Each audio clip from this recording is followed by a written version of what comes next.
بسم اللہ الرحمن الرحیم۔ السلام علیکم۔ پرانا اختلاف رائے کے ساتھ میں افتخار کاظمی۔ بڑا ہی آسان سوال ہے، اگر آپ نے چوری نہیں کی تو تلاشی دینے سے ڈرتے کیوں ہیں؟ اور اگر آپ نے کوئی غلط کام نہیں کیا تو قانون کا سامنا کرنے سے کیوں ڈرتے ہیں؟ تو یہ بڑے آسان سے سوال ہے کہ خان صاحب اپنے خلاف ہر کیس میں اسٹے آرڈر لینے کیوں چل پڑے ہیں؟ خان صاحب اپنے خلاف ہر کیس میں اسٹے آرڈر مانگ رہے ہیں، چاہے وہ توشاہانہ کیس ہو، چاہے وہ سائفر ہو، چاہے ایف آئی اے کے سامنے پیشی ہو یا کوئی اور معاملہ ہو۔ خان صاحب کسی بھی مقدمے کا سامنا کرنے کے لیے تیار نہیں، اور جس مقدمے میں وہ پیش ہوتے ہیں تو ان کا بیانیہ کیا ہوتا ہے وہ آپ کو بتائیں گے۔ آج خان صاحب نے توشاہانہ کیس میں اپنا 342 کا بیان ریکارڈ کرا لیا، 35 سوال پوچھے گئے اور ان کے جو جواب خان صاحب نے دیے وہ بڑے دلچسپ ہیں، اور ایک بڑا ٹوسٹ ہے کہانی کے اندر۔ اور بڑی خبر یہ ہے کہ توشاہانہ کیس میں پاکستان تحریک انصاف کے چیئرمین عمران خان صاحب نے عدالت کے سامنے حلف پر بیان دینے سے انکار کر دیا ہے۔ چیئرمین پی ٹی آئی نے 35 سوالات پر مبنی 342 کا بیان عدالت میں ریکارڈ کرا دیا ہے، اور انہوں نے کہا کہ میں اپنی طرف سے شواہد عدالت کے سامنے پیش کرنا چاہتا ہوں۔ اور کہانی کے اندر ٹوسٹ یہ کہ خان صاحب نے کہا کہ تحائف تو میرے ملٹری سیکرٹری بریگیڈیئر وسیم نے بیچے تھے، ان کو گواہ کے طور پر بلایا جائے۔ تو خان صاحب نے توشاہانہ کیس میں اپنے گواہ پیش کرنے کی اجازت مانگ لی ہے۔ تو خان صاحب نے توشاہانہ کیس میں 35 سوالوں کے کیا جواب دیے وہ آپ کو بتائیں گے، بڑے امپورٹنٹ ہے۔ لیکن خان صاحب نے سپریم کورٹ میں بھی درخواست دائر کر رکھی ہے، اور وہ درخواست جو کہ جھٹ منگنی پٹ بیاہ کی طرح کل ایکسیپٹ ہوئی، ڈائری نمبر لگا، آج اس پر 3 رکنی بینچ بھی بن گیا ہے، اور اب یہ 3 رکنی بینچ توشاہانہ کیس کے حوالے سے کل عمران خان صاحب کے کیس کی سماعت کرے گا۔ اس بینچ میں کون شامل ہے؟ بینچ بتاتا ہے کہ فیصلہ کیا ہوگا۔ تو پاکستان میں فیصلوں کے حوالے سے یہ تاثر موجود ہے کہ بینچ بتاتا ہے کہ عدالتیں کیا فیصلہ دیں گی۔ لیکن اس کے ساتھ ساتھ ایک اور امپورٹنٹ کیس تھا سویلین کا فوجی عدالتوں میں ٹرائل، اس پر فل کورٹ بنانے کی درخواست کی گئی تھی، وہ درخواست بھی اس پر فیصلہ دے دیا گیا ہے، لیکن وہ فیصلہ محفوظ کر لیا گیا ہے، تو کل اس پر فیصلہ سنایا جائے گا۔ اس کے علاوہ سائفر کیس، سائفر کے خلاف عمران خان صاحب اسٹے آرڈر کے لیے اسلام آباد ہائی کورٹ میں گئے ہوئے ہیں، اور انہوں نے اسلام آباد ہائی کورٹ میں درخواست دائر کر رکھی ہے۔ سائفر کیس پر اعتراضات لگے ہوئے تھے، خان صاحب بھی چاہتے ہیں کہ ایف آئی اے انہیں سائفر کیس میں تحقیقات کے لیے نہ بلائے، تو اس کے لیے انہوں نے اسلام آباد ہائی کورٹ میں اپیل دائر کر رکھی ہے، درخواست دے رکھی ہے، تو اب ان کی درخواست جو ہے وہ قابل سماعت قرار دی گئی ہے۔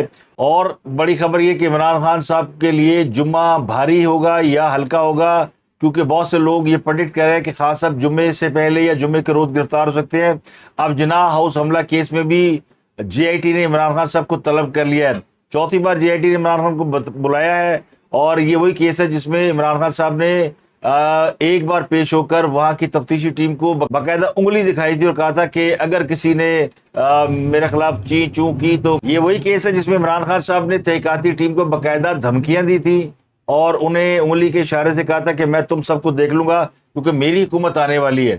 تو اس کیس میں اب چوتھی بار عمران خان صاحب کو طلب کیا گیا ہے۔ اس کے علاوہ حکومت نے عوام کو پیٹرول بم دے مارا ہے، اور یہ کہنا چاہیے کہ اس کے علاوہ ایک اور بڑی سازش کہہ لیں، بڑی لاپرواہی کہہ لیں، لگتا یوں ہے کہ یہ حکومت جاتے جاتے نواز شریف کے ووٹ بینک کو برباد کر کے جائے گی۔ اس کا ایک نمونہ آج پیش کیا گیا جب پیٹرول کی قیمت میں 19 روپے 95 پیسے اضافہ کیا گیا، تو 19 روپے 95 پیسے کا اضافہ یعنی حاتم طائی کی قبر پر لات ماری گئی۔ اگر 5 پیسے اور بڑھا دیے جاتے تو یہ پورے 20 روپے ہو جاتے، لیکن یہ بڑی حکمت عملی کے تحت 5 پیسے کم کیے جاتے تاکہ کوئی کہہ نہ سکے کہ 20 روپے کٹ ہوئے ہے۔ تو لگتا یوں ہے کہ حکومت کو آگے الیکشن نظر نہیں آ رہا، کیونکہ جو حکومت الیکشن میں جا رہی ہو وہ جاتے جاتے عوام کو ریلیف دیتی ہے، نہ کہ ان کے اوپر اس طرح کے بم پھوڑتی ہے۔ یا تو انہوں نے حکومت میں آنا نہیں یا پھر الیکشن نہیں ہونا، کچھ تو ایسا ہے۔ ہمیں تو یہ کہا جا رہا تھا کہ روس سے سستا تیل آ رہا ہے، اب پتہ نہیں روس سے انہوں نے کوئی ساڑھے کا تیل منگا لیا یا کوئی اور تیل منگا لیا ہے، لیکن ہمیں بتایا جا رہا ہے کہ عالمی منڈی میں تیل کی قیمتیں بڑھ گئی ہیں۔ تو یہ وہ معاملہ ہے جس کو خود مسلم لیگ نون کے لوگ ڈیفینڈ نہیں کر پا رہے، تو کوئی اور کیا ڈیفینڈ کرے گا؟ تو یہ مہنگائی کے مارے عوام کے اوپر 20 روپے پیٹرول کا جو کوڑا مارا گیا ہے، اس کی آنے والے دنوں میں بھاری قیمت ادا کرنا پڑ سکتی ہے۔ یا تو مجھے یہ لگتا ہے کہ پاکستان نے آئی ایم ایف کے ساتھ جو یہ $3 ارب کی ڈیل کی ہے، اس ڈیل کے پیچھے ایک اور ڈیل ہوئی ہے، اور وہ یہ ہے کہ آپ روس سے تیل نہیں لیں گے یا روس سے اجناس نہیں لیں گے، کیونکہ پاکستان روس کے ساتھ معاہدے کر چکا ہے اور روس سے پاکستان کو تیل خریدنا ہے، اور تیل کے 2 جہاز آ چکے ہیں اور اجناس کا بھی 1 جہاز پاکستان پہنچ چکا ہے۔ لیکن اس کے بعد کوئی آپ کو خبر ملی کہ روس سے کوئی مزید تیل آ رہا ہے یا روس کے تیل کی کوئی بات ہوئی؟ مصدق ملک صاحب روز بیٹھ کے روس کے تیل کی باتیں کرتے تھے، آج کل وہ بھی نہیں کر رہے۔ تو اس کا مطلب ہے کہ ہم نے روس کے تیل کے اوپر یا تو فل سٹاپ لگا لیا ہے، ہم لے نہیں رہے، یا پھر روس سے تیل لے کر ہم مہنگا تیل بیچ رہے ہیں اور اس سے حکومت جو ہے وہ اپنی پریشانیاں دور کر رہی ہے۔ پیٹرول اور ڈیزل کی قیمتوں میں اضافہ حکومت پر الیکشن میں بھاری پڑے گا، اور اس لیے میں کہتا ہوں کہ کل پرسوں میں نے ایک پروگرام میں کہا تھا کہ کچھ ایسے اقدامات نظر آ رہے ہیں، محسوس ہو رہے ہیں، جس سے لگتا ہے کہ تو پیٹرول کی قیمتوں میں جو اضافہ کیا گیا اس کی ڈیٹیل آپ کو بتا دیں کہ پیٹرول کی فی لیٹر قیمت جو ہے وہ $19.95 بڑھا دی گئی ہے، اور اب یہ پیٹرول $272.95 فی لیٹر دستیاب ہوگا۔ ڈیزل قیمت میں $19.90 اضافہ کیا گیا، نئی قیمت $273.40 ہوگی۔ تو اب سب سے پہلے توشہ خانہ کیس کی بات کر لیتے ہیں۔ توشہ خانہ میں 342 کا بیان آج ریکارڈ ہو گیا ہے، اور پاکستان کی تاریخ کا سب سے مضبوط وزیر اعظم رہنے والا شخص آج عدالت کے کٹہرے میں کھڑا کر دیا گیا، اور اس سے 35 سوال پوچھے گئے، اور جیسا توقع تھی کہ سوال چنا جواب گندم ہوگا، اور عمران خان صاحب کوئی نئی گیم ڈالیں گے، اور انہوں نے نئی گیم ڈال دی ہے۔ عمران خان صاحب نے گیم ڈالی ہے کہ تحائف جو ہے وہ میں نے اپنے ملٹری سیکٹری کے ذریعے بیچے، اور ان ملٹری سیکٹری کو بطور گواہ بلایا جائے۔ یہ ملٹری سیکٹری بریگیڈیئر وسیم ہے، جو عمران خان صاحب کے بڑے بلو آئیڈ ہوا کرتے تھے، اور ان کی صاحبزادی کی وزیر اعظم ہاؤس میں شادی بھی ہوئی تھی، جس پر بڑا اعتراض ہوا تھا کہ یہ ایوان وزیر اعظم کیا شادی گھر بن گیا ہے۔ تو اب وہی بریگیڈیئر وسیم جو ہیں وہ پروموٹ ہو چکے ہیں، اور اس وقت میجر جنرل کے عہدے پر فائز ہے، 3 اسٹار جنرل ہیں، اور ان کا ایک سٹیٹمنٹ میں آپ کو کسی پروگرام میں بتا چکا ہوں کہ انہوں نے واضح طور پر یہ سٹیٹمنٹ ریکارڈ کرایا، اور وہ توشہ خانہ کیس میں گواہ کے طور پر پیش ہونے کے لیے تیار بھی ہیں۔ تو وہ یہ کہتے ہیں کہ جب میں عمران خان کا ملٹری سیکرٹری تھا تو عمران خان میرے باس تھے، اور وہ جو مجھے کام کہتے تھے اسے پورا کرنا میرا فرض تھا۔ تو جو بھی مجھے انہوں نے تحائف دیے بازار میں بیچنے کے لیے یا فروخت کرنے کے لیے، وہ میں نے بیچے، لیکن اپنے باس کے حکم پر بیچے۔